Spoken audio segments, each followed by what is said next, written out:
British काल में नगर पालिकाएं बनी, सार्वजनिक शौचालय बनाने और मल हटाने के लिए लोगों को नियुक्त करने की व्यवस्था शुरू हुई। उस समय शौचालयों में अक्सर डिब्बे होते थे जिन्हें रोज़ खाली करना पड़ता था। अंग्रेज़ों ने सेना की छावनियों और नगर पालिकाओं की सफाई के लिए मैला ढोने वालों की विशेष नियुक्ति की।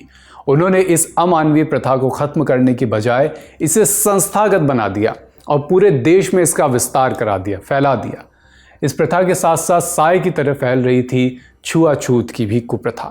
इसने मेहतर समाज पर ऐसा अंधकार बिखेरा कि आज़ादी की सुबह भी उनके लिए कोई भोर नहीं ला पाई।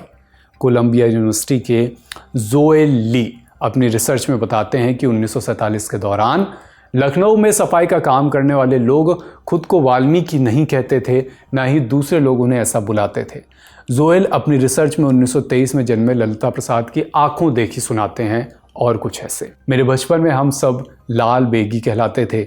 जब मैं 8, 10, 12 साल का था तब वाल्मीकि नाम का कोई जिक्र नहीं था। लखनऊ और आसपास के ज़िलों के लाल बेगी, जैसे कि देश के बाकी हिस्सों के मैला ढोने वाले लोग, बाबा लाल बेग को मानते थे। उन्हीं के नाम पर अपनी जाति का नाम रखते थे।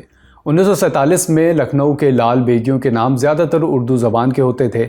महिलाओं के नाम जैसे रुखसाना, नज़ीरा और अल्लाह रखी। पुरुषों के नाम जैसे नब्बू, रमजानू और अनवर। ऐसा संदर्भ मिलता है अलग अलग दस्तावेजों में।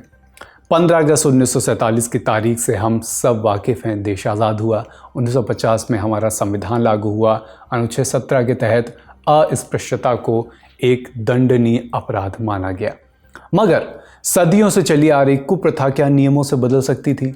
भारत सरकार ने 1960 में स्कैवेंजिंग की ज़मीनी जांच के लिए एक कमेटी बनाई।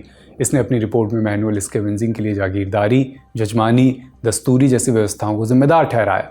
आज़ादी के बाद भी मैला ढोने का काम कुछ जातियों पर ही थोपा गया। ये हमारे सामने है।